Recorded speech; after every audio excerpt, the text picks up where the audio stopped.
থাকবে এবং ফ্যাটালে নেগেটিভ। তারপর বলছিলাম যে on the basis of hemolysis এর উপর ভিত্তি করে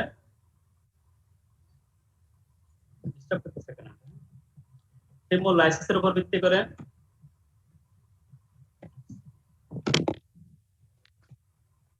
হিমোলাইসিস এর উপর বেস করে বলছিলাম যে এটা তিন ধরনের। একটা হচ্ছে আলফা হিমোলাইসিস, একটা বলছিলাম আলফা হিমোলাইসিস, আর একটা হচ্ছে যে বিটা হিমোলাইসিস, আর একটা হচ্ছে যে গামা হিমোলাইসিস। আলফা বিটা আর একটা হচ্ছে গামা হিমোলাইসিস, আর একটা হচ্ছে গামা হিমোলাইসিস। আমরা বিটা হিমোলাইসিস নিয়ে বেশি কথা বলছিলাম যে বিটা হিমোলাইসিস বলতে বোঝাচ্ছে যে এখানে আমরা অর্থাৎ এগুলো হচ্ছে কমপ্লিট হিমোলাইসিস করবে, এগুলো হচ্ছে কমপ্লিট হিমোলাইসিস করবে, কমপ্লিট হিমোলাইসিস করবে, কমপ্লিট হিমোলাইসিস করবে।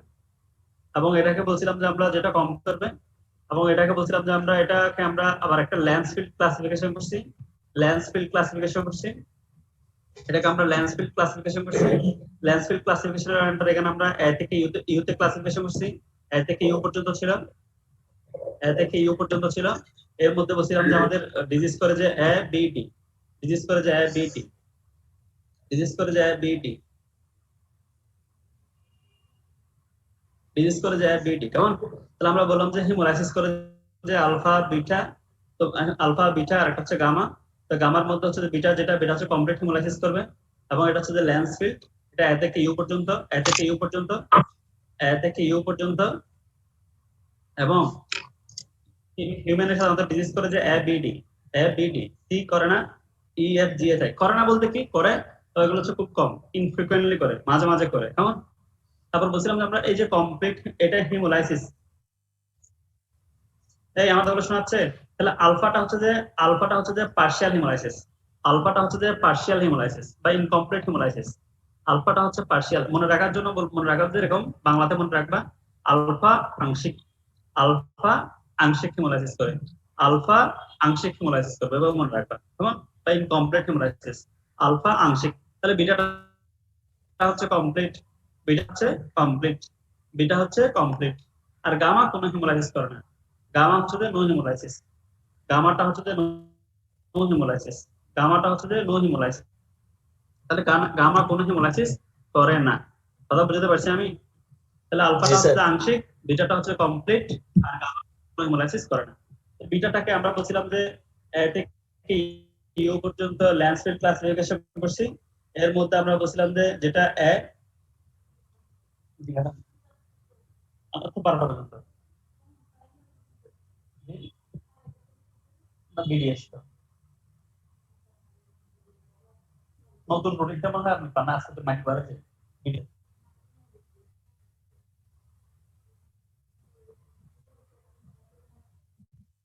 আচ্ছা,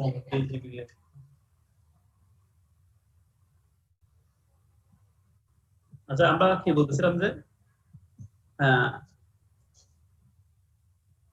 বলছিলাম যে গামাটা কোনো হিমোলাইসিস করে না। কেমন? দেন হচ্ছে যে এটাকে আমরা ভাগ করছিলাম যে বলছিলাম যে আমরা ল্যান্সফিল্ড ক্লাসিফিকেশনের মধ্যে এর মধ্যে পড়বে যে আমাদেরকে যেটা এটা হচ্ছে স্ট্রেপ্টোকক্কাস পাইওজেন্স, স্ট্রেপ্টোকক্কাস পাইওজেন্স, স্ট্রেপ্টোকক্কাস পাইওজেন্স। কেমন? এগুলো গত ক্লাসের পড়া, জাস্ট একবার বলে যাচ্ছি আমি। স্ট্রেপ্টোকক্কাস পাইওজেন্স নিয়ে যেটা গ্রুপ এটা নিয়ে আমরা অনেক কথা বলছিলাম। এর বলছিলাম যে এটা এম প্রোটিন তৈরি করে, এম প্রোটিন তৈরি করে। ভাই তোমাদের বিরক্ত না লাগার জন্য আমি বেশিক্ষণ পড়াবো না। কেমন? জাস্ট কথাগুলো একটু মনোযোগ দিয়ে শোনো। এম প্রোটিন তৈরি করে, বলছিলাম যে এটা একটা সেল ওয়ালের মধ্যে তৈরি করবে। এই এম প্রোটিনটা থাকবে যে একটা সেল ওয়ালের মধ্যে, এটা হচ্ছে একটা সেল ওয়াল, এই সেল ওয়ালের মধ্যে এম প্রোটিনটা থাকবে, এই সেল ওয়ালের মধ্যে এম প্রোটিনটা থাকবে।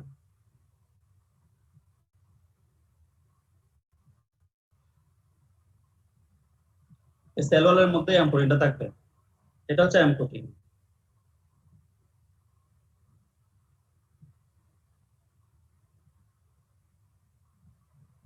এটা হচ্ছে এম প্রোটিন, এটা হচ্ছে এম প্রোটিন। কেমন? তাহলে এই এম প্রোটিনটা বলছিলাম যে একটা সেল ওয়ালের একটা পার্ট, এম প্রোটিনটা হচ্ছে সেলের একটা পার্ট। এবং এম প্রোটিন নিয়ে অনেক কথা বলছি। কেমন? আমার কথা শোনা যাচ্ছে সাবরিনা আলম, জেমিমা রাশিদ? শোনা যাচ্ছে। বললাম যে এটা হচ্ছে একটা এম প্রোটিন, এই এম প্রোটিনটা হচ্ছে যে সেল ওয়ালের মেইন কম্পোনেন্ট, কেমন? জি এই এম স্যার। প্রোটিনটা এটা বলছিলাম আমরা কথা বলে হেয়ার লাইক প্রজেকশন, এবং এটা 80টার চেয়ে বেশি সেরোটাইপটাকে বলছিলাম।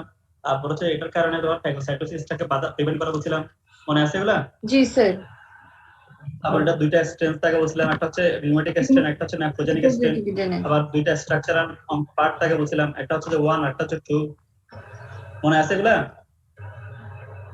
জি স্যার। আমরা আবার শোনো, যারা সবার উদ্দেশ্যে বলতেছি, স্ট্রেপ্টোকক্কাস এটা হচ্ছে চেইন ব্যাকটেরিয়া একটা, এবং এটা স্ট্রেপ্টোকক্কাসটা হচ্ছে যে ক্যাটালেস নেগেটিভ, বারবার বলেছে ক্যাটালেস নেগেটিভ। আর এটা এদেরকে ক্লাসিফিকেশন করছে আমরা হিমোলাইসিস এর ভিত্তি করে আলফা বিটা। আমরা গত ক্লাসে যা কথা বলছি সব বিটা নিয়ে।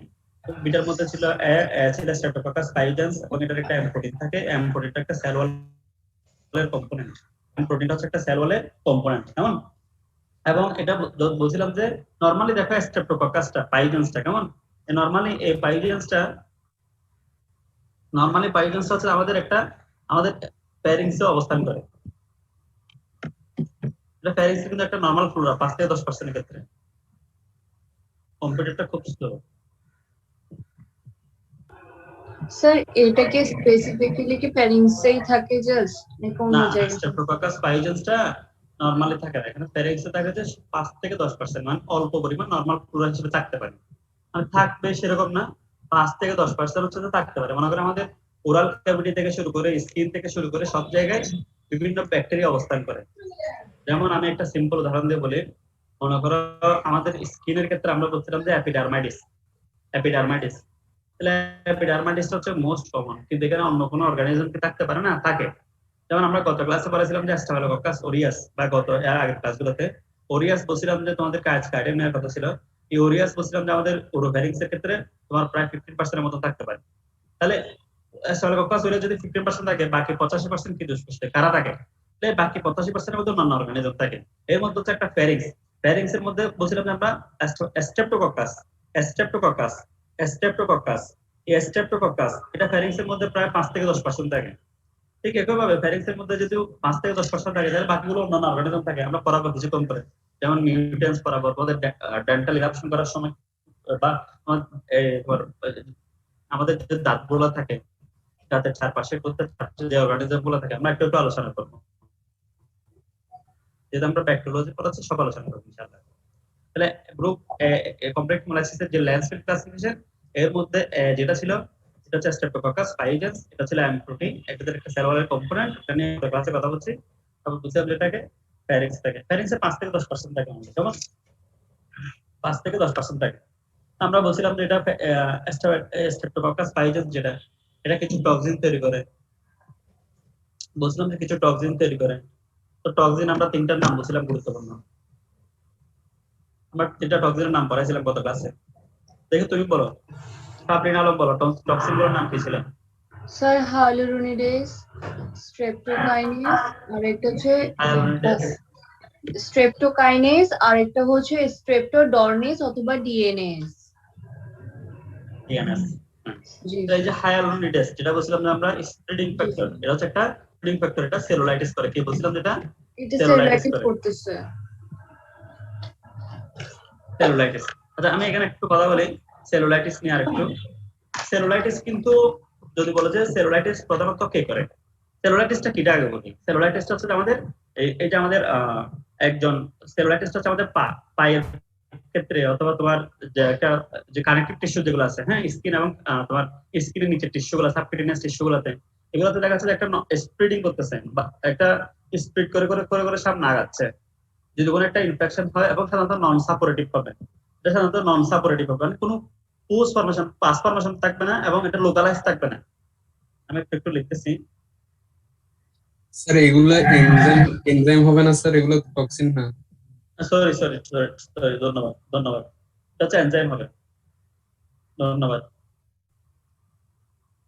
এরকম বলতেছে না কেন? এগুলো হচ্ছে এনজাইম। তার তিনটা এনজাইম ছিল, এর মধ্যে একটা হচ্ছে হায়ালুরোনিডেস এনজাইম, কেমন? এটাকে হায়ালুরোনিডেসও বলা হয়, এটাকে আরেকটা নাম আছে হায়ালুরোনিডেস এনজাইম, নিডেস এনজাইম, বা এটাকে বলা হয় এই এনজাইমটার আরেকটা নাম আছে কিন্তু, এটা হচ্ছে স্টেপটোলাইসিন এনজাইম বলা হয়, স্টেপটোলাইসিন।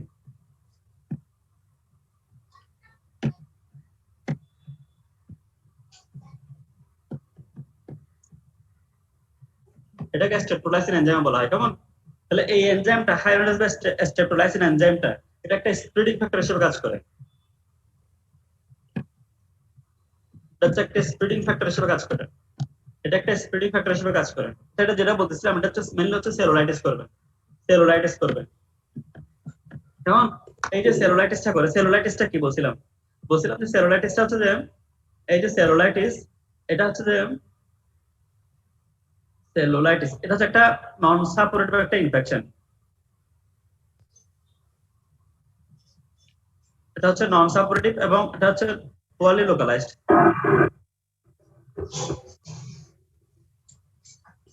রিংটোন আসছে কেন ইনসান? জি স্যার, হঠাৎ রিংটোন চলে আসছে যে? ওই স্যার কিন্তু আসছে আমার ঠিক আছে। দেখো এটা হচ্ছে সেলুলাইটিস যেটা বলতেছিলাম। এই সেলুলাইটিসটা হচ্ছে যে একটা একটা নন সাপোরেটিভ এবং এটা হচ্ছে একটা নন সাপোরেটিভ এবং পোয়ারলি লোকালাইজড একটা ইনফেকশন। Localised infection. কেমন? এগুলো সব গত ক্লাসে বলছি, তারপর আমি একবার বলে যাচ্ছি। তাহলে এটা হচ্ছে একটা নন সাপোরেটিভ পোয়ারলি লোকালাইজড ইনফেকশন। তাহলে এখানে তোমাকে প্রশ্ন করতে পারে যে এটা নন সাপোরেটিভ কেন? এখানে সাধারণত পাস ফর্মেশন হয় না। আর এটা পোয়ারলি লোকালাইজড কেন? সাধারণত এটা এক জায়গায় ফিক্সড থাকে না। এটা হচ্ছে তোমার স্প্লিট করে। সেলুলাইটিস হলে পুরা স্প্লিট করতে করতে অনেক দূর যায়।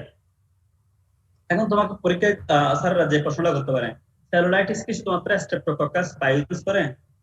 সেলুলাইটিস কি শুধুমাত্র স্ট্রেপ্টোকক্কাস পাইওজেন্স করে?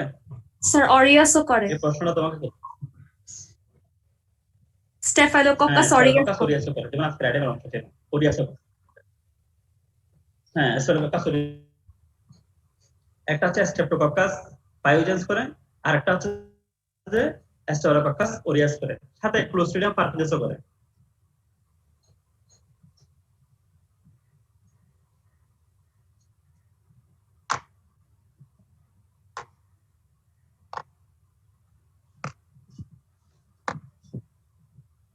তাহলে একটা হচ্ছে স্ট্রেপ্টোকক্কাস করে, স্ট্রেপ্টোকক্কাস করে, দেন হচ্ছে স্টেফিলোকক্কাস অরিয়াস করে, স্টেফিলোকক্কাস অরিয়াস করে, দেন হচ্ছে যে ক্লোস্ট্রিডিয়াম পারফিউজেন্স করে, ক্লোস্ট্রিডিয়াম পারফিউজেন্স।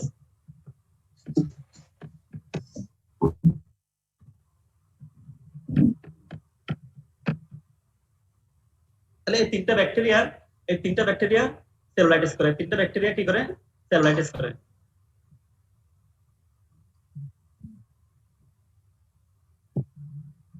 এই তিনটা ব্যাকটেরিয়াই সেলুলাইটিস করে। কথা বুঝতে পারছি আমি? এই তিনটা ব্যাকটেরিয়াই সেলুলাইটিস করে। এখন তোমাকে যদি ভাইবাদের জিজ্ঞেস করে তারা সেলুলাইটিস কে করে, এক নাম্বার হচ্ছে স্ট্রেপ্টোকক্কাস, এবং স্ট্রেপ্টোকক্কাস পাইওজেন্স। আমি পাইওজেন্সটা লিখি নাই, তোমরা লিখবা স্ট্রেপ্টোকক্কাস পাইওজেন্স। 2 নাম্বার হচ্ছে স্টেফিলোকক্কাস অরিয়াস। 3 নাম্বার হচ্ছে ক্লোস্ট্রিডিয়াম পারফিউজেন্স। তাহলে মনে করো 1 নাম্বার আমি বলি স্ট্রেপ্টোকক্কাস পাইওজেন্স যে এনজাইমটা করণ করে হায়ালুরোনিডেজ বা স্ট্রেপ্টোলাইসিন, একই কথা।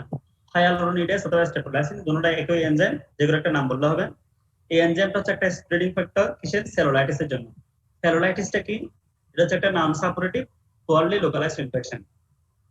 যদি শোনো তোমাদের বইয়ে ল্যান্স রিভিউতে এখানে একটা সাপোরেটিভ ইনফেকশন হিসেবে দেখাইছে, কেমন? মানে ক্লাসিফিকেশনের ক্ষেত্রে সাপোরেটিভ বলছিল, কিন্তু অ্যাকচুয়ালি সেলুলাইটিসটা হচ্ছে একটা নন সাপোরেটিভ। এবং পোয়ারলি লোকালাইজড মানে হচ্ছে এটা লোকালাইজড থাকে না। পোয়ারলি মানে হচ্ছে যে একদম থাকে না বললেই চলে। দেন হচ্ছে যে এই সেলুলাইটিস কে করে? মেইনলি হচ্ছে স্ট্রেপ্টোকক্কাস করে, স্টেফিলোকক্কাস অরিয়াস করে, আর একটা হচ্ছে ক্লোস্ট্রিডিয়াম পারফিউজেন্স। এই তিনটা ব্যাকটেরিয়া করে, কেমন? এবং আরো যদি জানতে চাও, এটা আমরা বলছিলাম যে ব্যাকটেরিয়া হলে সাধারণত আমরা ব্লাড কালচার করি। এটাতে ব্লাড কালচারের সাধারণত নেগেটিভ আসে। এটা ব্লাড কালচারে মানে খুব সাধারণত ওপেন, প্রায় সময় এটা নেগেটিভ আসে। ব্লাড কালচার এটা প্রায় সময় তুমি কারো যদি সেলুলাইটিস হয়, তুমি যদি ব্লাড কালচার করো দেখবে যে ব্লাড কালচার এটা প্রায় সময় নেগেটিভ দেখাচ্ছে ব্লাড কালচার। কারণ এটা হচ্ছে তোমার আমরা স্টেফিলোকক্কাস এটা স্প্রেডিং করে করে করে করে তোমার স্কিন এবং সাবকিউটেনিয়াস টিস্যুতে রয়ে গেছে। ব্লাড তেমন একটা আসতে পারে না, মানে সব সময় আসবে না সেটা না, প্রায় সময় দেখা যাচ্ছে যে সেলুলাইটিস হয়ে বসে আছে কিন্তু ব্লাড কালচারে দেখা যাচ্ছে এখনো নেগেটিভ, অর্থাৎ ব্লাড এখনো তারা কলোনাইজেশন করে নাই। ব্লাড এখনো কোলোনাইজেশন করা নাই। এখন তোমাকে আমি এতগুলো কথা বলার কারণ কি সেলুলাইটিস সম্পর্কে? দেখো, তুমি কাউকে তোমার টুথ ইরাপশন করতেছো, দাঁত তুলে নিচ্ছ, হ্যাঁ, দাঁত তুলে নেওয়ার সময় অথবা একটা ম্যাক্সিলোফেসিয়াল কোনো একটা সার্জারি করতেছো অথবা অর্থোডন্টিক্স কোনো সার্জারি করতেছো, তুমি যে কোনো একটা ছোট এখানে মুখের আমাদের ওরাল ক্যাভিটিতে যে কোনো সার্জারি করার সময় যদি কোনো জায়গায় একটা পিন পয়েন্ট কোনো একটা জায়গায় যদি ইনজুরি হয়, পয়েন্ট অফ ইনজুরি হয়, অথবা দাঁত ইরাপশনের সময়, অথবা এনি হাউ কোনো জায়গায় যদি একটা পয়েন্ট অফ ইনজুরি হয়, কোনো জায়গায় যদি ইনজুরি হয়, কেমন, যে কোনো জায়গায় যদি কোনো একটা ইনজুরি হয়, পয়েন্ট অফ ইনজুরি, সেই পয়েন্ট অফ ইনজুরি যদি হয়, দেখা যাবে যে এই ইনজুরির জায়গায় সেখানে পরবর্তীতে সেলুলাইটিস ডেভেলপ করে, সেখানে আস্তে আস্তে সেলুলাইটিস ডেভেলপ করতে পারে, সেলুলাইটিস ডেভেলপ করে। তাহলে আমি কি বললাম, কোন একটা জায়গায় যদি এটা ইনজুরি হবে, বানানটা কেমন, বানানটা ইনজুরি হবে, তো কোন একটা জায়গায় যদি তোমার পয়েন্ট অফ ইনজুরি থাকে, মানে কোন একটা জায়গায় তুমি ডেন্টাল রিডাকশন করতেছো অথবা অন্য কোনো অপারেশন করতেছো, হঠাৎ করে একটা এরকম করে কাটা গেছে কোন এক জায়গায়, অথবা আগে থেকে তোমার এখানে কোন এক জায়গায় তোমার যে কোনো ভাবে তুমি এখানে একটা ইনজুরি পাইছো, কাটা গেছে, ঠিক আছে, আস্তে আস্তে কোন জিনিসটা ডেভেলপ করতে পারে, সেলুলাইটিস, এবং কোন অর্গানিজম দ্বারা হতে পারে, স্ট্রেপ্টোকক্কাস পায়োজেন্স দ্বারা হতে পারে, ওরিয়াস দ্বারা হতে পারে, ক্লোস্ট্রিডিয়াম পারকিনসন্স দ্বারা হতে পারে। কথা বুঝতে পারছি আমি? স্যার একটু আরেকবার বলবেন, স্যার একটু শোনা যায় না। আরেকবার? হ্যাঁ হ্যাঁ, আবার বলো। স্যার ওই যে যেটা বললেন স্যার, মানে ওই সার্জারির কি একটা বললেন স্যার, ওইটা আসলে শোনা যায় না, আমি একটু ভেঙে ভেঙে শুনছি, আপনি কি তো আরেকবার বলবেন? বললাম যে মনে করো তুমি একটা ম্যাক্সিলোফেসিয়াল সার্জারি করতেছো, করার সময় একটা নরমাল টিস্যুতে তোমার একটা ইনজুরি হয়েছে, নরমাল টিস্যুটা নরমাল ছিল, ঠিক আছে, তুমি একটা ইনজুরি করছো, তো ইনজুরি করার পরে অথবা তুমি যে অপারেশনটা করছো সেখানে একটা ওন্ড রয়ে গেছে, ওই ওন্ডের মধ্যে পরবর্তীতে সেলুলাইটিস ডেভেলপ করতে পারে। মানে সেলুলাইটিসটা কখন হয়, আমার তোমার নরমালি সেলুলাইটিস হচ্ছে না, তুমি সেলুলাইটিস হতে পারে তুমি একটা অন্য অপারেশন করতেছো, অথবা অন্য কোনো ভাবে তুমি জাস্ট একটা অ্যান্টিবায়োটিক দিচ্ছ, অথবা তুমি তাকে অ্যানাস্থেসিয়া দিচ্ছ, তুমি কোনো জায়গায় তাকে ইনজুরি করছো, পয়েন্ট অফ ইনজুরি যদি থাকে সেই জায়গায় দুটো লেখেন না, তাহলে কোন জায়গায় যদি পয়েন্ট অফ ইনজুরি থাকে সেখানে সেলুলাইটিস ডেভেলপ করবে। তাহলে সেলুলাইটিস প্রশ্ন হচ্ছে সেলুলাইটিস প্রধানত করে কে? পায়োজেন্স। 2 নাম্বার হচ্ছে ওরিয়াস, 3 নাম্বার হচ্ছে ক্লোস্ট্রিডিয়াম পারকিনসন্স। আর ব্লাড কালচার বলছিলাম যে ব্লাড কালচার হচ্ছে যে এটা ব্লাড কালচার অফ নেগেটিভ, এটা তোমার জন্য এত বেশি ইম্পর্টেন্ট না, তারপরে একটু জেনে রাখলাম যে মনে করো তুমি তাকে ম্যাক্সিলোফেসিয়াল সার্জারি করছো, পরে কোন অর্গানিজম দ্বারা হয়েছে তুমি ব্লাড কালচার করে দেখতেছো, পরে দেখতেছো এখানে ব্লাড কালচারে নেগেটিভ আসছে, তারপরে তোমাকে ধরে নিতে হবে যেটা স্ট্রেপ্টোকক্কাস পায়োজেন্স, তারপরে তোমাকে ফার্স্ট চয়েসে রাখতে হবে স্ট্রেপ্টোকক্কাস পায়োজেন্স, সেকেন্ডে আসতে স্ট্রেপ্টোকক্কাস অরিয়াস। এগুলো বলার কারণ কি, কোন অর্গানিজম, আমি বারবার বলি তোমাকে এতগুলো অর্গানিজম জানার দরকারটা কি, জানার দরকার যে ভাইয়া তোমার অ্যান্টিবায়োটিকটা দেওয়ার জন্য। যেমন আমি তোমাকে একটু সিম্পলি বলি, যেমন এই যে স্ট্রেপ্টোকক্কাল ইনফেকশন, কেমন, স্ট্রেপ্টোকক্কাল ইনফেকশন,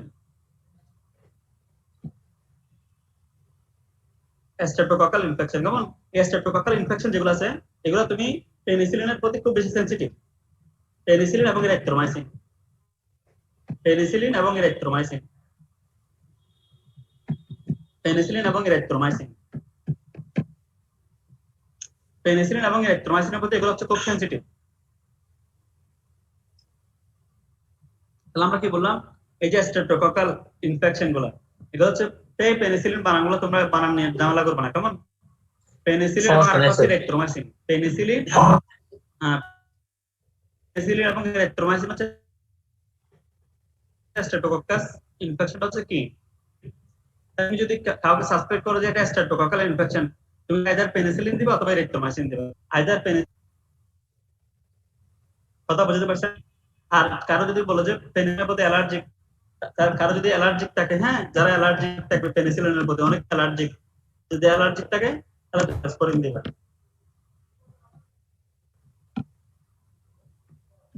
তখন তুমি তাকে অ্যাসপিরিন দিবা। তাহলে আমরা বললাম যে কি, এই যে স্ট্রেপ্টোকক্কাস, তারপর হচ্ছে ওরিয়াস, পারকিনসন্স, এগুলো সাধারণত করে যে কি, এরা সবাই সেলুলাইটিস করে। সেলুলাইটিস কখন হয়, কোন একটা জায়গায় যদি পয়েন্ট অফ ইনজুরি থাকে সেখানে সেলুলাইটিস ডেভেলপ করে। আর সেলুলাইটিস ডেভেলপ করে যে তোমার যদি সেলুলাইটিসটা আমাদেরকে কোন অর্গানিজম দ্বারা হয় এগুলো জানতে হয় কেন, কারণ আমরা যদি জানি যে এটা স্ট্রেপ্টোকক্কাল ইনফেকশন তাহলে আমরা পেনিসিলিন অথবা ইরিথ্রোমাইসিন দিব, আর যদি পেনিসিলিনের প্রতি অ্যালার্জিক থাকে তাকে আমরা সেফালোস্পোরিন দিব। কথা বুঝতে পারছি আমি? স্যার হায়ালুরোনিডেজের অল্টারনেটিভ নেম হিসেবে স্ট্রেপ্টোলাইসিন বলা হয়েছে। স্ট্রেপ্টোলাইসিন কি শুধু এই স্ট্রেপ্টোকক্কাসের জন্য, আমরা কি স্টেফাইলোকক্কাসের জন্য বলতে পারবো না? বুঝি নাই, আমি কথাটা বুঝি নাই। হায়ালুরোনিডেজের একটা সিনোনিম বলেছেন স্ট্রেপ্টোলাইসিন। তো স্যার হ্যাঁ হ্যাঁ, এখন স্যার হায়ালুরোনিডেজ তো স্টেফাইলোকক্কাসও করে, তো হ্যাঁ ওটা কেন স্ট্রেপ্টোলাইসিন না, এটা কেন নামের স্ট্রেপ্টোলাইসিন? নামের সাথে দেখো, তুমি নামটা দেখো, স্টেপ 2 আছে যে, নামটা দেখো তুমি, স্টেপ 2 আছে যে। স্যার তাহলে আমরা ওখানে স্টেফাইলোকক্কাসের স্টেফাইলোলাইসিন কেন বলতে পারবো না? ওইখানে হায়ালুরোনিডেসটা হচ্ছে যে, এটা হচ্ছে একটা, ওইখানে হায়ালুরোনিডটা হচ্ছে তাও একটা টিস্যু ডিস্ট্রাকশনের জন্য, এখানে হচ্ছে টিস্যু ডিস্ট্রাকশনের জন্য। কিন্তু মনে করো তোমার নাম, তুমিও দেখতে, তুমিও মনে করো তোমার যে চেহারার গঠন, ওই সেম গঠন মনে করো তোমার মালিহা তারার নামেরও, কিন্তু মালিহা তারার নামকে আমরা নাম দিচ্ছি মালিহা, কিন্তু ওইও ফিমেল, ওর বয়স হচ্ছে তোমার মতন 22 ইয়ার্স, ও তো দেখতেও তোমার মতন, গঠন সব তোমার মতো 5 ফুট 4 ইঞ্চি, ওইও 5 ফুট 4 ইঞ্চি। তারপর আমরা ওকে বলতেছি যে মালিহা তারার নাম, ওকে বলতেছি সাবরিনা আলম। ঠিক আছে, স্যার আমি দুই জায়গায় মালিহা। হায়ালুরোনিডাস, কিন্তু আমরা এখানে স্টেপ্টোলাইসিনটা নামের সাথে মিল রেখে,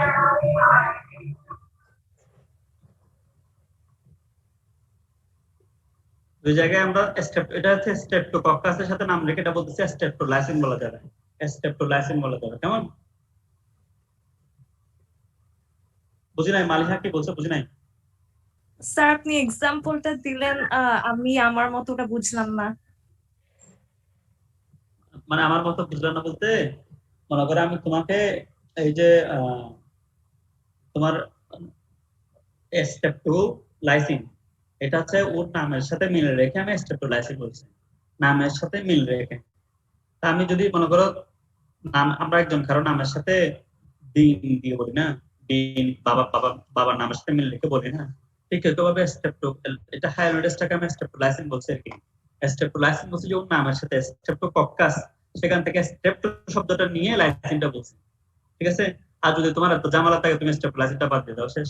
তোমার হায়ালুরোনিডাস লেখো, তোমাদের ল্যান্ডস্কেপে যদি দেখো যে হায়ালুরোনিডাসই আছে, স্টেপ্টোলাইসিনটা তোমার অন্যান্য বইও আছে, যে স্টেপ্টোলাইসিনটা বললাম আর কি। তোমার যে এটা লাগবে এরকম বিষয় না, হ্যাঁ, কত গুরুত্বপূর্ণ জিনিস রয়ে গেছে। আচ্ছা দেখো, তাইলে আমরা নেক্সট আগাচ্ছি। তাহলে আমরা এখানে তোমাদেরকে দুইটা জিনিস পড়াবো। একটা হচ্ছে যে এই যে স্ট্রেপ্টোকক্কাস পাইওজেন্স, এটা প্রধানত দুইটা ডিজিজ করে, একটা হচ্ছে অ্যাজিয়ান, আর একটা হচ্ছে যে রিউমেটিক ফিভার। আমরা গত ক্লাসে বলছিলাম রিউমেটিক ফিভার। কেমন? আমরা একটু এই যে রিউমেটিক ফিভারের আগে আমরা প্রথমে একটু অ্যাজিয়ান নিয়ে কথা বলবো। অ্যাজিয়ান এবং রিউমেটিক দুটোটা পড়াবো। প্রথমে আমরা একটু অ্যাজিয়ান নিয়ে কথা বলবো।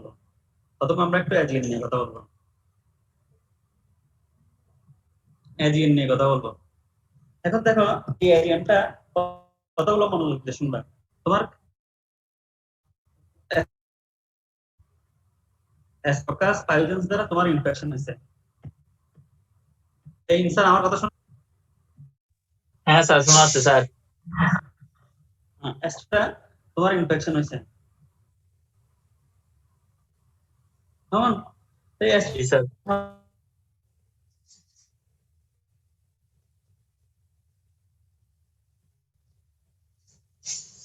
তোমার আচ্ছা, এটা একটু বলে আসি। স্ট্রেপ্টোকক্কাস ক্ষেত্রে এটা একটু বলে আসি। স্ট্রেপ্টোকক্কাস পাইওজেন্স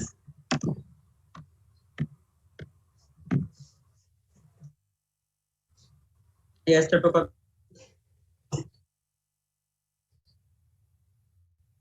স্কিনে ডিজিজ করতে পারে, যে আমাদের থ্রোটে ডিজিজ করতে পারে। স্কিন এবং এই যে থ্রোট, দুইটা জায়গায় যে ডিজিজ করতে, ও আরো টক্সিনের সাহায্যে সব জায়গায় ডিজিজ করতে পারে। টক্সিন, আমরা গত ক্লাসে টক্সিন পড়াইছিলাম। তারপর হচ্ছে একটা হচ্ছে এনজাইম।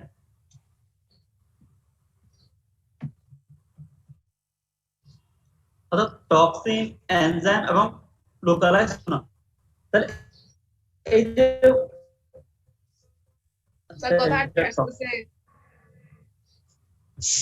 কথাগুলো বোঝা যাচ্ছে না। তাহলে এখানেও মাঝে মাঝে ডিস্টার্ব করতেছে, এটা মনে হয় নেটের জন্য। এখন লেখাগুলো খুব স্লো আসতেছে। তাহলে আমরা বললাম যে টক্সিন, তারপর হচ্ছে এনজাইম। আমি এই ইনসান জি স্যার। ইনসান হ্যাঁ স্যার। এখানে লেখার পরপর সাথে সাথে কি দেখা যাচ্ছে? আমার হ্যাঁ স্যার, মোবাইলে দেখা যাচ্ছে স্যার। দেখতেছি না। আচ্ছা, আচ্ছা। না, হঠাৎ করে কালো পর্দা চলে আসে, সেজন্য বলতেছিলাম। তাহলে দেখো, এই যে টক্সিন, তারপর হচ্ছে যে এনজাইম, এরা তোমার প্রধানত এরা ডিজিজটা করে। স্ট্রেপ্টোকক্কাস পাইথনের প্রধান ডিজিজটা করে যে টক্সিন এবং এনজাইম, টক্সিন এবং এনজাইম। কেমন? এখন ওরা যে ডিজিজ গুলা করে, এগুলাকে মনে করো আমরা, এগুলাকে আমরা মনে করো। স্যার আপনার কথা বুঝতেছি না। হ্যাঁ হ্যাঁ, হ্যালো বলো। বুঝি নাই? স্যার, আপনার কথা বেরিয়ে যাচ্ছে। আমার কথা কি হয়েছে? এখন স্যার বুঝতে যাচ্ছে। আচ্ছা, আবার আমি আস্তে আস্তে বলতেছি। বললাম যে স্ট্রেপ্টোকক্কাস পাইথন যে ডিজিজ গুলা করে, আমি আস্তে আস্তে বলতেছি। স্ট্রেপ্টোকক্কাস পাইথন যে ডিজিজ গুলা করে, এগুলোর হচ্ছে যে একটা হচ্ছে যে পাইওজেনিক, দেন হচ্ছে যে টক্সিজেনিক,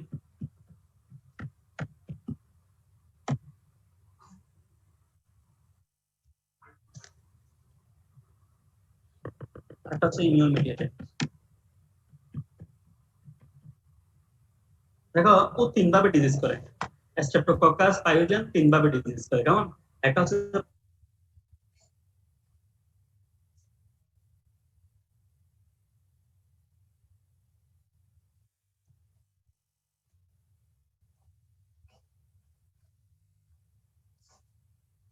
হ্যালো, টক্সিজেনিক, আর একটা হচ্ছে ইমিউন মিডিয়েটেড। স্যার এতক্ষণ কিছু বুঝি নাই। ইমিউন মিডিয়েটেড যেটা, স্যার এতক্ষণ কোনো কথা আসে নাই। যেটা ডিজিজ হয়, এটা স্যার আগের গুলো শোনা যায়নি। দেখো, স্যার শোনাচ্ছে না তো। হ্যালো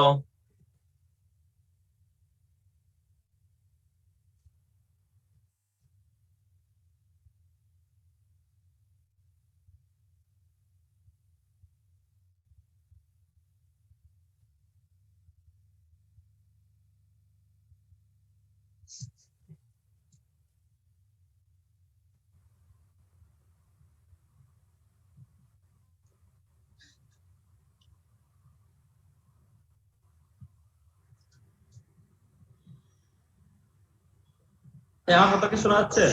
স্যার, বোঝা যাচ্ছে না আপনার কথা। কি করতাম বলো? স্যার এখন ঠিক আছে?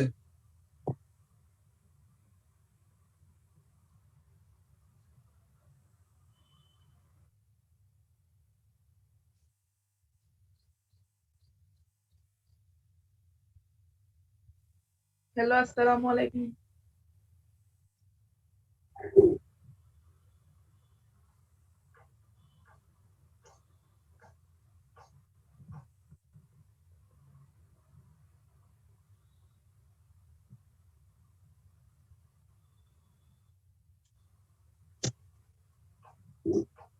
কি বলছি মনোযোগ দিয়ে শোনো ভাই।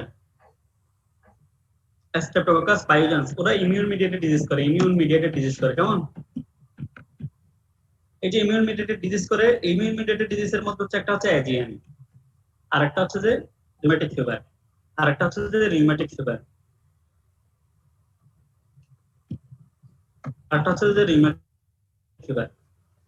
তাহলে ইমিউন মিডিয়েটেড যেটা ডিজিজ করে, একটা হচ্ছে এজিএন আর একটা হচ্ছে রিউমেটিক ফিভার।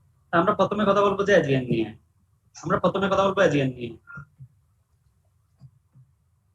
এজিএনটা হচ্ছে যে তোমার যে গ্লোমেরুলারনেফ্রাইটিস। কেমন? এজিএনটা হচ্ছে যে গ্লোমেরুলারনেফ্রাইটিস।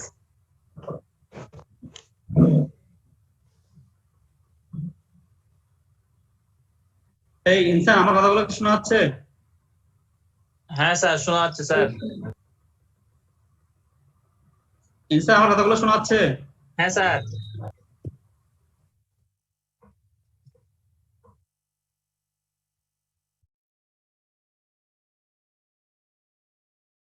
নেফ্রন, হ্যাঁ, নেফ্রন। এখানে তোমরা এখানে গ্লোমেরুলাস আসে, এটা হচ্ছে গ্লোমেরুলাস। তাহলে এই যে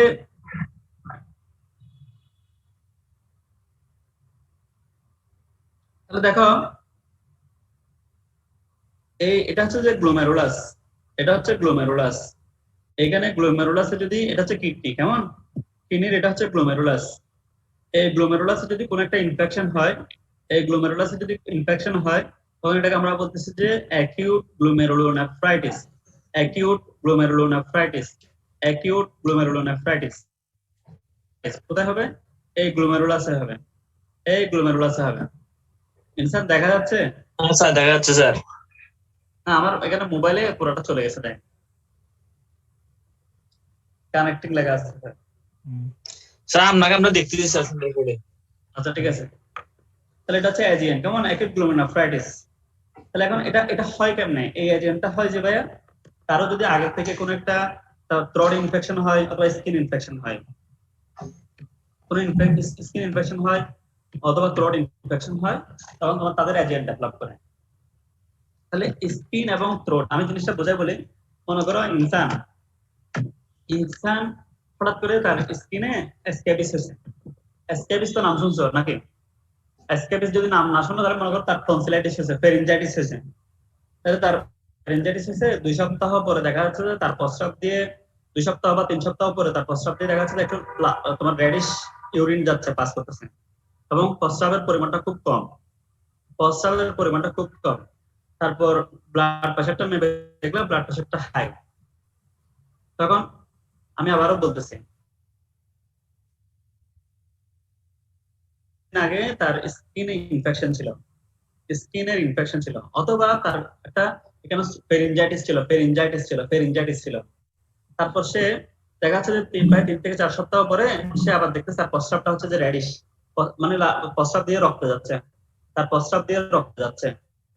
তারপর দেখতে প্রস্রাবের পরিমাণটাও কম, প্রস্রাবের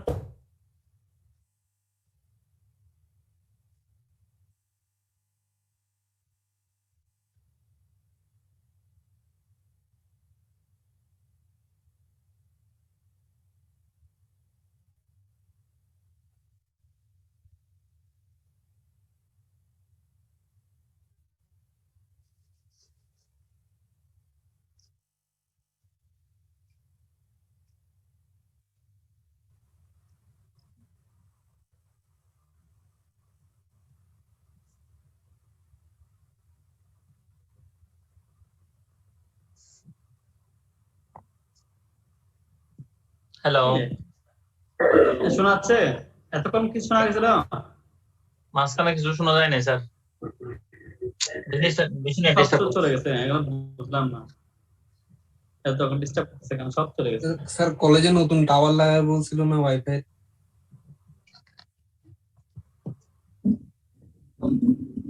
হ্যাঁ স্যার কলেজে নতুন করে ওয়াইফাই নেন আনার কথা ছিল স্যার, নতুন টাওয়ার বসাতে বলছে। হ্যাঁ করতেছে, কলেজে নতুন করে ওয়াইফাই লাইন নিচ্ছে, হয়তো এই সপ্তাহের মধ্যে হয়ে যাবে নাকি।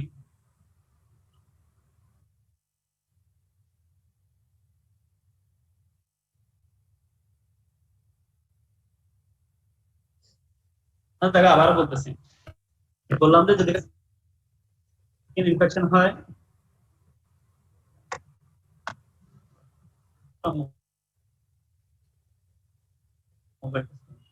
আর যদি স্কিন ইনফেকশন হয় অথবা থ্রোট ইনফেকশন হয়, তাহলে তার দেখা যাচ্ছে কিছুদিন পরে তার কিডনির ন্যাফ্রনে তোমার প্রবলেম হচ্ছে, কেমন? এটা কেন হয়? মনে করো তোমার এই যে আমাদের এটা হচ্ছে একটা স্ট্রেপ্টোকক্কাল সেল ওয়াল, মনে করো আমরা বলছিলাম যে এটা হচ্ছে একটা স্ট্রেপ্টোকক্কাল সেল ওয়াল, এর মধ্যে একটা এম প্রোটিন থাকবে।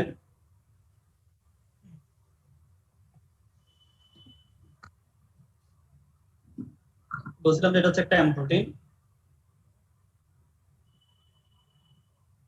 এটা হচ্ছে একটা M protein, streptococcal cell wall এটা হচ্ছে একটা এম প্রোটিন থাকে। কেমন? এই এম প্রোটিনটার এগেইনস্টে এই এম প্রোটিন যেটা একটা অ্যান্টিজেন হিসেবে কাজ করে, এম প্রোটিনটা হচ্ছে একটা অ্যান্টিজেন হিসেবে কাজ করবে। এম প্রোটিনটা হচ্ছে এটা হচ্ছে একটা অ্যান্টিজেন, এটা একটা অ্যান্টিজেন। কথাগুলো মনোযোগ দিয়ে শুনবা। তোমার এখন স্কিন ইনফেকশন হয়েছে স্ট্রেপ্টোকক্কাস পায়োজেন্স দ্বারা, অথবা থ্রোটে কোনো ইনফেকশন হয়েছে, তাহলে তোমার স্কিনে অথবা থ্রোটে একটা ইনফেকশন হয়েছে, তখন তোমার এই যে ব্যাকটেরিয়া সেল ওয়ালের এম প্রোটিন, সেই এম প্রোটিনের যেটা অ্যান্টিজেন, অ্যান্টিজেনের এগেইনস্টে তোমার অ্যান্টিবডি তৈরি হবে, অ্যান্টিজেনের এগেইনস্টে তোমার অ্যান্টিবডি তৈরি হবে। তাহলে এখন একটা অ্যান্টিজেন অ্যান্টিবডি কমপ্লেক্স তৈরি হলো, একটা অ্যান্টিজেন অ্যান্টিবডি কমপ্লেক্স তৈরি হলো, একটা অ্যান্টিজেন অ্যান্টিবডি কমপ্লেক্স তৈরি হলো, একটা অ্যান্টিজেন অ্যান্টিবডি কি তৈরি হলো, কমপ্লেক্স তৈরি, কমপ্লেক্স একটা অ্যান্টিজেন অ্যান্টিবডি কমপ্লেক্স তৈরি হলো।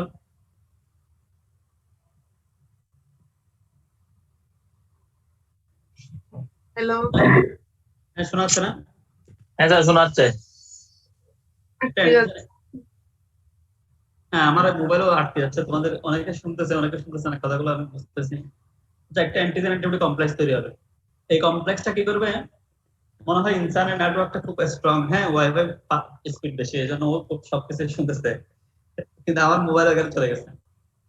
আরে দেখো, স্কিন এবং থ্রোটে তোমার ইনফেকশন হলো, তো এখন ব্যাকটেরিয়া পায়োজেন্স দ্বারা ইনফেকশন আছে, পায়োজেন্সের একটা এম প্রোটিন আছে, ওই এম প্রোটিনটা একটা অ্যান্টিজেন হিসেবে কাজ করবে। এখন অ্যান্টিজেনের এগেইনস্টে অ্যান্টিবডি তৈরি হয়েছে, এখন অ্যান্টিজেন অ্যান্টিবডি তোমার একটা কমপ্লেক্স তৈরি হলো, অ্যান্টিজেন অ্যান্টিবডি একটা কি তৈরি হলো, কমপ্লেক্স তৈরি হলো। এখন এই অ্যান্টিজেন অ্যান্টিবডি কমপ্লেক্সটা এটা আমাদের গ্লোমেরুলাসে ডিপোজিট হবে, এটা কি করবে, গ্লোমেরুলাসের ডিপোজিশন হবে, কেমন, deposition on glomerulus. G sir.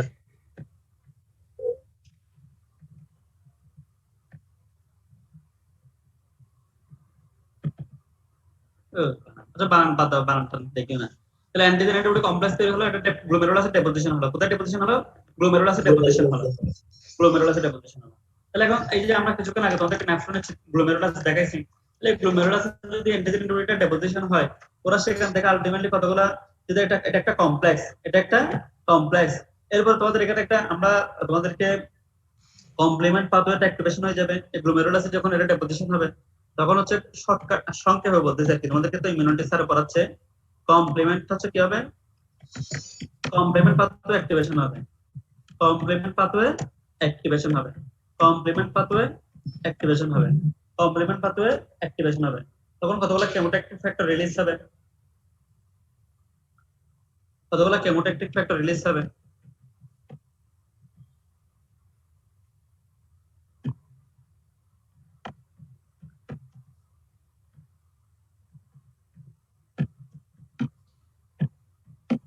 কেমোট্যাকটিভ factor release হবে, কেমন, এই যে কেমোট্যাকটিভ ফ্যাক্টর গুলো রিলিজ হওয়ার কারণে এই যে নিউট্রোফিল, তারপর হচ্ছে ম্যাক্রোফেজ, এরা সবাই অ্যাগ্রিগেশন করবে, নিউট্রোফিল ম্যাক্রোফেজ এরা কি করবে, অ্যাগ্রিগেশন হবে, অ্যাগ্রিগেশন হয়ে কতগুলো এনজাইম রিলিজ করবে। মেইন কথা হচ্ছে যে যত কিছুই করুক, এই যে কতগুলো এনজাইম রিলিজ হবে কেমোট্যাকটিভ ফ্যাক্টরের কারণে, এনজাইম গুলো তোমার মেইন যেটা কথা সেটা হচ্ছে যে আমাদের এই যে গ্লোমেরুলাসে যে এপিথেলিয়াল সেল আছে, এপিথেলিয়াল সেল, মেইন কথা হচ্ছে ভাই এটাই, গ্লোমেরুলাসে যে এপিথেলিয়াল সেল আছে, তারপর হচ্ছে যে এন্ডোথেলিয়াল সেল, এন্ডোথেলিয়াল সেল, তারপর হচ্ছে মেসেঞ্জিয়াল সেল,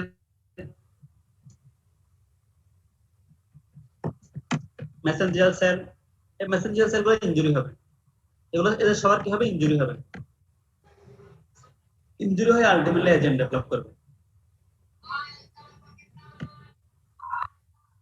আমি আবারও বলতেছি, আমি একটা জাস্ট সিম্পলি বললাম যে আমাদের এখন স্কিন এবং থ্রোট ইনফেকশন হচ্ছে পায়োজেন্স দ্বারা, পায়োজেন্স দ্বারা যখন ইনফেকশন হচ্ছে, তখন আমাদের এই যে সেল ওয়ালের যে একটা এম প্রোটিন থাকে, এই এম প্রোটিনটা হচ্ছে একটা অ্যান্টিজেন হিসেবে কাজ করবে, এর এগেইনস্ট অ্যান্টিবডি তৈরি হবে, অ্যান্টিজেন অ্যান্টিবডিটা গ্লোমেরুলাসে ডিপোজিশন হবে, গ্লোমেরুলাসে ডিপোজিশন হলে কমপ্লিমেন্ট পাথওয়েটা অ্যাক্টিভেশন হবে, তখন কতগুলো কেমোট্যাকটিভ ফ্যাক্টর রিলিজ হবে, এই কেমোট্যাকটিভ ফ্যাক্টর রিলিজ হবে, তারপর মেইন কথা হচ্ছে epithelial cell, endothelial cell, Messenger সেলগুলো ইনজুরি হবে, এজেন্ট ডেভেলপ করবে। তো এই মাঝখানে আরো অনেক কথা আছে, আমরা এগুলোতে কিছু বলতেছি না, কারণ এত জানার দরকার নাই। একটা সিম্পল কথা হচ্ছে যে অ্যান্টিজেন অ্যান্টিবডি কমপ্লেক্স হবে, অ্যান্টিজেন অ্যান্টিবডি কমপ্লেক্স হবে, এই অ্যান্টিজেন অ্যান্টিবডি যেটা কমপ্লেক্স হলো,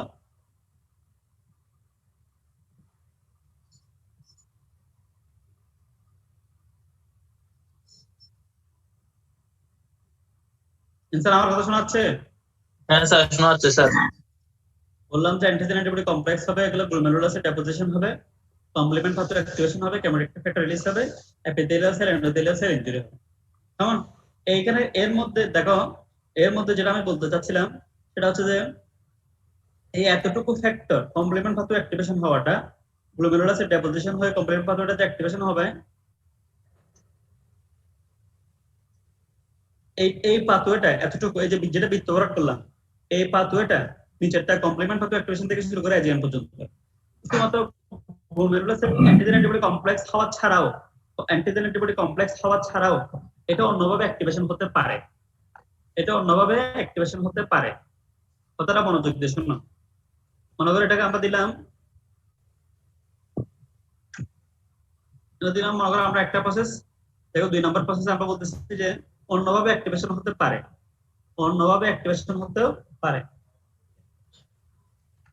আমার কথা শোনা যাচ্ছে? জি স্যার, শোনা যাচ্ছে স্যার। আমার এখানে নেট চলে গেছে কেন বুঝলাম না।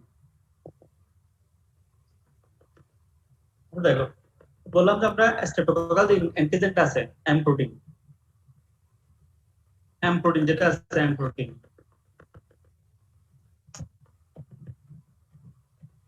এই এম প্রোটিনটা সরাসরি দেখো, এই এম প্রোটিনটাই এটাই সেটেল হবে যে গ্লোমেরুলাসে, সরাসরি এটাই গ্লোমেরুলাসে সেটেল হতে পারে, সেটেলড অন গ্লোমেরুলাস। কেমন? অর্থাৎ আগে ছিল যে অ্যান্টিজেন অ্যান্টিবডি কমপ্লেক্স হয়ে গ্লোমেরুলাসে ডেপোজিশন হচ্ছে, এখন আমি বলতেছি যে এম প্রোটিন যেটা এটাই সরাসরি কোথায় ডেপোজিশন হতে পারে, গ্লোমেরুলাসে সেটেল হতে পারে। তখন সেই গ্লোমেরুলাসে অ্যান্টিজেন অ্যান্টিবডি কমপ্লেক্স তৈরি হবে, তখন সেই গ্লোমেরুলাসে কি হবে, অ্যান্টিজেন অ্যান্টিবডি কমপ্লেক্স তৈরি হবে, কারণ এটা এম প্রোটিন একটা অ্যান্টিজেন, সেখানে এসে আবার অ্যান্টিবডি যুক্ত হচ্ছে। মানে আগে অ্যান্টিজেন অ্যান্টিবডিটা একসাথে যুক্ত হয়ে, অ্যান্টিজেন অ্যান্টিবডি একসাথে হয়ে গ্লোমেরুলাসে যাচ্ছিল, কিন্তু এখন বলতেছি যে এম প্রোটিনটা আগে গেছে, তারপর সেখানে অ্যান্টিবডি তৈরি হয়ে কমপ্লিমেন্ট পাথওয়েটাকে অ্যাক্টিভেশন করবে। মানে এটাও হয়, এটাও সম্ভব, মানে এটাও সম্ভব। তখন সেখানে অ্যান্টিজেনের এগেইনস্টে কি তৈরি হবে, অ্যান্টিবডি তৈরি হবে, অ্যান্টিজেন অ্যান্টিবডি কমপ্লেক্স তৈরি হবে। জি স্যার। কমপ্লেক্স তৈরি হবে, তখন কমপ্লিমেন্ট পাথওয়েটাকে অ্যাক্টিভেশন করবে, কেমোট্যাকটিক ফ্যাক্টর রিলিজ করবে, epithelial cell, endothelial cell, Messenger sell injury হবে, এজেন্ট হবে। আমি কি বললাম আবার শোনো, স্কিন থ্রোটে ইনফেকশন হলো পায়োজেন্স দ্বারা, পায়োজেন্সের যে এম প্রোটিন এটার এগেইনস্ট আগে অ্যান্টিবডি তৈরি হয়েছে, অ্যান্টিবডি হয়ে অ্যান্টিজেন অ্যান্টিবডি কমপ্লেক্স তৈরি করছে, এটা গ্লোমেরুলাসে হয়েছে, আলটিমেটলি গ্লোমেরুলাসে সেটেল হয়েছে, অ্যান্টিজেন অ্যান্টিবডি কমপ্লেক্স তৈরি করছে। মানে দুইভাবে হতে পারে, সরাসরি অ্যান্টিজেন অ্যান্টিবডি ডেপোজিশন হতে পারে, অথবা এম প্রোটিনটা আগে গিয়ে সেখানে সেটেল হয়েছে, সেখানে অ্যান্টিজেন অ্যান্টিবডি, সেখানে অ্যান্টিবডি তৈরি হয়েছে, দেন অ্যান্টিবডি তৈরি হয়েছে, দেন অ্যান্টিবডি প্রডিউস হয়েছে, দেন অ্যান্টিবডি তৈরি হয়েছে, দেন অ্যান্টিবডি প্রডিউস হয়েছে, দেন অ্যান্টিজেন অ্যান্টিবডি কমপ্লেক্স। মানে আগে গ্লোমেরুলাস গিয়ে সেখানে সেটেল হয়েছে, সেটেল হওয়ার পরে অ্যান্টিবডি তৈরি হয়েছে। মানে এভাবে হতে পারে। কথা বুঝতে পারছি আমি? জি স্যার। আর এভাবে কোন না হয়ে আপনি এখানে ক্লাস 5 মিনিট, 5 মিনিট, হ্যাঁ, 5 মিনিট আর দোনো ওয়েতে না হয়ে সরাসরি এনজাইমের সাহায্যে সে করতে পারে, এনজাইমের সাহায্যে সে করতে পারে। সে এনজাইম রিলিজ করে, এনজাইম রিলিজ করে এটা করতে পারে কিভাবে? এনজাইম যেটা রিলিজ হবে এটা আমাদের যে গ্লোমেরুলাসের যে বেসমেন্ট মেমব্রেন আছে, গ্লোমেরুলাসের যে বেসমেন্ট মেমব্রেন আছে, কেমন, গ্লোমেরুলার বেসমেন্ট মেমব্রেন আছে, বেসমেন্ট মেমব্রেন। দেখো এই যে এনজাইম রিলিজটা হয় এটা গ্লোমেরুলার বেসমেন্ট মেমব্রেনটাকে ইনজুরি করে, গ্লোমেরুলার বেসমেন্ট মেমব্রেনকে কি করবে, অল্টারেশন করবে।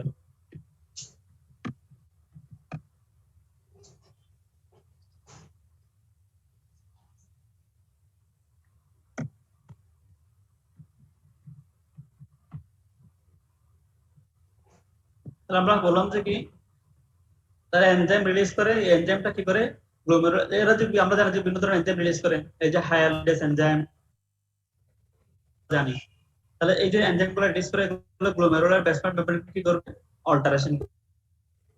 যেহেতু অল্টারেশন হবে এখানে আবার অ্যান্টিজেন অ্যান্টিবডি রিঅ্যাকশন হবে,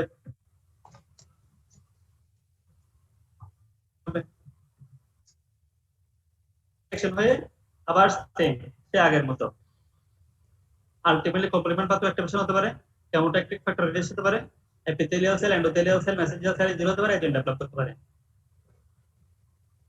এই আসফারুল বাড়ি চৌধুরী, আমার কথা বুঝতে পারছি আমি? জি স্যার। কি বলছি বলো তো ভাই একবার, না দেখে বলো তো। স্যার বলছেন স্যার অ্যান্টিজেন কমপ্লেক্সটা স্যার এনজাইমের মধ্যে এনজাইম রিলিজ করে হইতে পারে স্যার, এনজাইম রিলিজ করে স্যার গ্লোমেরুলার স্যার বেসমেন্ট মেমব্রেনটাকে স্যার অল্টারেশন করবে, তারপর স্যার এজিএবি রিঅ্যাকশন ফর্ম করবে।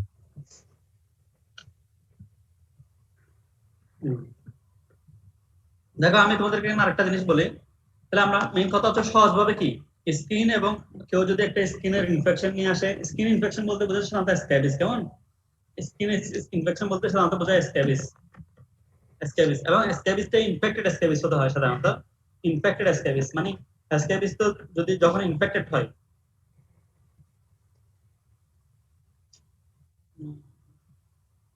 ইনফেক্টেড স্ক্যাবিস, স্কিন ইনফেকশন বলতে আমরা সাধারণত বোঝাচ্ছি ইনফেক্টেড স্ক্যাবিস হলে। শুধু স্ক্যাবিস না, শুধু স্ক্যাবিসটা হচ্ছে যে তোমার একবার হাতের, এই স্ক্যাবিস হচ্ছে যে আমাদের হাতের এই যে তোমার ডিজিট গুলো আছে, ডিজিটের ফাঁকে ফাঁকে, অথবা তোমাদের এই যে তোমার বাটকের মাঝখানে, অথবা এক্সিলার রিজিয়নে, যেখানে সাধারণত গরমাক্ত পরিবেশ হয়, যেখানে একটু তোমার গরমাক্ত পরিবেশ থাকে, সেখানে স্ক্যাবিস হওয়ার চান্স বেশি থাকে, স্ক্যাবিস হওয়ার চান্স বেশি থাকে। এবং স্ক্যাবিস যদি খুব বেশি ইনফেক্টেড হয়, সে ইনফেক্টেড হয়, যে স্ক্যাবিস থেকে ভালো হয়ে গেছে সেও ভালো, খুব হাসি খুশি মুখে আছে, কিন্তু যার কারণে স্ক্যাবিসের জন্য যেহেতু সে ট্রিটমেন্টটা না চালায় ভালোভাবে, সে সুস্থ হয়ে গেছে, হাসি খুশি আছে, কিছুদিন পরে দেখা যাচ্ছে যে তার প্রস্রাবটা লাল, তারপর প্রস্রাবের পরিমাণটাও কম, শরীরে গায়ে একটু ফোলা ফোলা আসতে পারে, ফোলা আসতে পারে। সাধারণত কিডনি ফেলিওর হলে বা কিডনি সমস্যা হলে মুখে ফোলাটা আগে আসে, মুখে ফোলাটা আগে আসে, এবং চোখে ফোলা আসে, চোখে। কিডনি সমস্যা হলে মুখে ফোলাটা আগে আসে, কেমন? আমাদের এই যে ফেসে সোয়েলিংটা আগে হয়, কিডনি সমস্যা হলে ফেসে সোয়েলিংটা আগে হয়। মনোযোগ দিয়ে শুনবে। মনে করো আমাদের কিডনিটা হচ্ছে নিচে, আমাদের কিডনিটা হচ্ছে নিচে, আমাদের দুই পাশে দুইটা কিডনিগুলো হচ্ছে নিচে। কিডনি সমস্যার কারণে মুখে ফোলাটা আগে আসে, মানে উপরে ফোলাটা আগে আসে। আমাদের হৃৎপিণ্ডটা হচ্ছে উপরে, হৃৎপিণ্ডটা হচ্ছে হার্ট হচ্ছে উপরে, আর হার্টে ফোলার কারণে বা হার্টের সমস্যার কারণে পায়ে ফোলাটা আগে আসে, হার্টের সমস্যার কারণে পায়ে ফোলাটা আগে আসে। একটা পেশেন্টের মুখে ফোলা আগে আসছে, তাহলে ধরে নিতে হবে এটা তার কিডনি সমস্যা। আর একটা পেশেন্টের হচ্ছে পায়ে ফোলা আগে আসছে, তাহলে বুঝতে হবে তার হার্ট। আর যদি পেটে ফোলা আসে বেশি, পেটে মানে উপরেও না নিচেও না, পেটে ফোলা আসছে, তাহলে হচ্ছে লিভারের সমস্যা, তাহলে হচ্ছে লিভারের সমস্যা। আসফারুল বাড়ি চৌধুরী, কি বলছি বলতো? স্যার একটা পেশেন্টের মুখে ফুল হলে স্কিনের সমস্যা, পেটে ফুল হলে স্যার লিভারের সমস্যা, স্যার একটা স্যার বুঝি নাই কি বলছেন। রাশেদা সুলতানা বলো তো, কি বলছি রাশেদা সুলতানা? জি স্যার, স্যার কিডনিতে যদি সমস্যা হয় তাহলে হচ্ছে ফেস সোয়েলিং আগে হবে, হার্টের সমস্যা হলে পায়ে ফোলা আগে আসবে, আর যদি পেটে ফোলা হয় তাহলে লিভারের সমস্যা। যে অর্গানটার নিচে ফোলাটা উপরে আগে, হার্ট হচ্ছে যে উপরে, ফোলাটা হবে নিচে পায়ে, কেমন? আর লিভারটা হচ্ছে মাঝামাঝি, ফোলাটা ওইখানে থাকে। তাহলে এটা হচ্ছে একটা কমন সিনারিও। তাহলে আমি বললাম যে এখন তারা যদি ইনফেক্টেড স্ক্যাবিস হয়ে কিছুদিন পর দেখা যাচ্ছে তার প্রস্রাবটা লাল, প্রস্রাব লাল মানে হচ্ছে প্রস্রাব দিয়ে ব্লাড যাচ্ছে, তারপর হচ্ছে তার প্রস্রাবের পরিমাণটাও কম, অলিগুরিয়া ডেভেলপ করছে, দেন হচ্ছে তার প্রেশারটা, ব্লাড প্রেশার মেপে দেখলে ব্লাড প্রেশারটা হচ্ছে হাই, তার ধরে নিতে হবে যেটা কিচ্ছু না, এটা হচ্ছে অ্যাকিউট গ্লুমেরুলাইটিস, কেমন? তার নেফ্রাইটিস হওয়ার কারণে সেখানে ওই যে তুমি দেখো ব্লিডিং কেন হচ্ছে, তোমার এপিথেলিয়াল ইনজুরি হচ্ছে, এন্ডোথেলিয়াল সেল, তাহলে এন্ডোথেলিয়াল সেল আমরা জানি না, এন্ডোথেলিয়াল সেল হচ্ছে তোমার এন্ডোথেলিয়াম, যে ব্লাড ভেসেলের তিনটা লেয়ার থাকে, এপিথেলিয়াম, মেসোথেলিয়াম, এন্ডোথেলিয়াম, বা tunica externa, tunica media, tunica interna. তারপর আমরা যে নেফ্রনের চিত্রটা আঁকছিলাম, এখানে চলে গেছিলাম, এখানে যে তোমার এন্ডোথেলিয়াল সেল থাকে, এই যে গ্লোমেরুলাস আসে, তারপর ডিসিটি, ডিসেল কনভলিউটেড টিউবিউল আছে, এর মাঝখানে তোমার কতগুলো এমজিএল সেল প্রোডাকশন হয়, এই যে তোমার ক্যাপসুলার স্পেসে প্রোটোসাইট বা মেসেঞ্জার সেল থাকে, যেখান থেকে, এগুলো মনে আছে কিনা আমি জানি না, তোমাদের অ্যানাটমি চিত্রটা আঁকছিলাম, চলে গেছে, না হয়ে গেল, আগে বোঝাতে চাইছিলাম। যাক, তাহলে আমরা বললাম যে অ্যান্টিজেন অ্যান্টিবডি কমপ্লেক্স যেটা, এটা গ্লোমেরুলাসে ডেপোজিশন হয়ে কমপ্লিমেন্ট পাথওয়ে অ্যাক্টিভেশন হতে পারে। কিন্তু অ্যাকচুয়ালি এখানে আমি আরেকটা জিনিস বলে দিচ্ছি, কমপ্লিমেন্ট অ্যাক্টিভেশন হওয়ার পরে, তোমরা একটু শুনবা, কমপ্লিমেন্ট পাথওয়ে অ্যাক্টিভেশন হওয়ার পরে কেমোট্যাকটিক ফ্যাক্টর রিলিজ না হয়ে, এই কাজটা না হয়ে, কেমোট্যাকটিক ফ্যাক্টরটা রিলিজ দ্বারা, কেমোট্যাকটিক ফ্যাক্টর রিলিজ না হয়ে কেমোট্যাকটিক ফ্যাক্টরটা রিলিজ না, যারা আমি আসতেছি মানে এই কেমোট্যাকটিক ফ্যাক্টর রিলিজ বা এন্ডোথেলিয়াল ইনজুরিটা, এই জিনিসটা কেমোট্যাকটিক ফ্যাক্টর রিলিজ না হয়ে কমপ্লিমেন্ট পাথর অ্যাক্টিভেশন হওয়ার পরে, আমার কথা শোনাচ্ছে, এই কেমোট্যাকটিক ফ্যাক্টর রিলিজ এটাতে এনজাইমের সাহায্য হয়। এই কাজটা না করেও সে সরাসরি যে মেমব্রেন এটা কমপ্লেক্স আছে আমাদের, মেমব্রেন এটা কমপ্লেক্স আমরা যে পড়ে আসছো ইমিউনোলজিতে,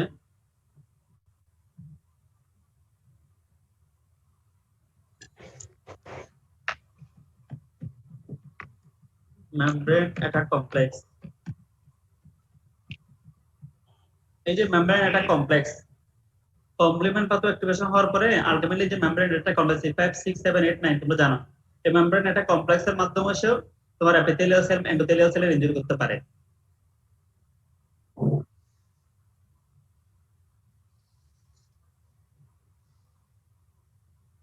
আমি কি বললাম, অ্যান্টিজেন অ্যান্টিবডি কমপ্লেক্স গ্লোমেরুলাসের ডেপোজিশন হয় কমপ্লিমেন্ট পাথর অ্যাক্টিভেশনের মাধ্যমে কেমোট্যাকটিক ফ্যাক্টর রিলিজ করে। মাঝখানে আমি তো বলছিলাম যে এখানে তোমার এই যে এনজাইম রিলিজ করে, এনজাইম রিলিজের মাধ্যমে epithelial cell endothelial cell injury করে। আমি এগুলো শর্টকাট বলছি তোমাদেরকে, আমার মেইন কথা হচ্ছে এদের ইনজুরি হবে, কিন্তু এদের ইনজুরিটা মেমব্রেন এটা কমপ্লেক্স হয়ে হতে পারে, এদের ইনজুরিটা মেমব্রেন এটা কমপ্লেক্স হয়ে হতে পারে।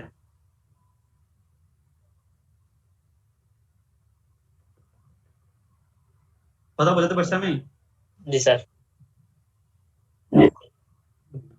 তো আমরা বললাম যে কি কি, আগের স্লাইডগুলো তো চলে গেছে। তাহলে আরেকটা বলছিলাম যে সরাসরি এনজাইম রিলিজ করে গ্লোমেরুলার বেসপেট মেমব্রেনকে অল্টারেশন করে অ্যান্টিজেন অ্যান্টিবডি রিঅ্যাকশন করে, দেন হচ্ছে যে কমপ্লিমেন্ট পাথর অ্যাক্টিভেশন করে তোমার epithelial cell endothelial cell Messenger সেলের ইনজুরি করতে পারে, এভাবে এজিএন ডেভেলপ মনে থাকবে। তাহলে একটা স্কিন ইনফেকশন অথবা থ্রোট ইনফেকশন হয়ে আলটিমেটলি তোমার এজিএন ডেভেলপ করতে পারে।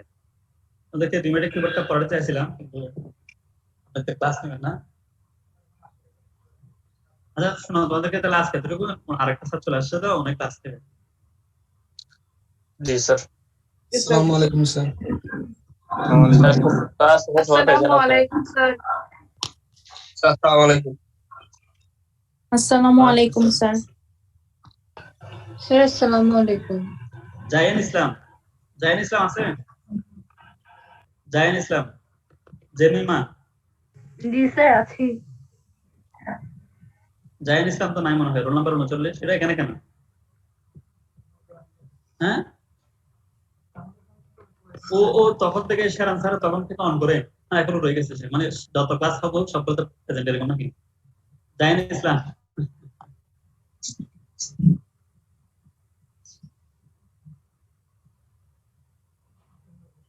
আচ্ছা ঠিক আছে, সবাই লিখ না। আসসালামু আলাইকুম স্যার। ওয়ালাইকুম স্যার।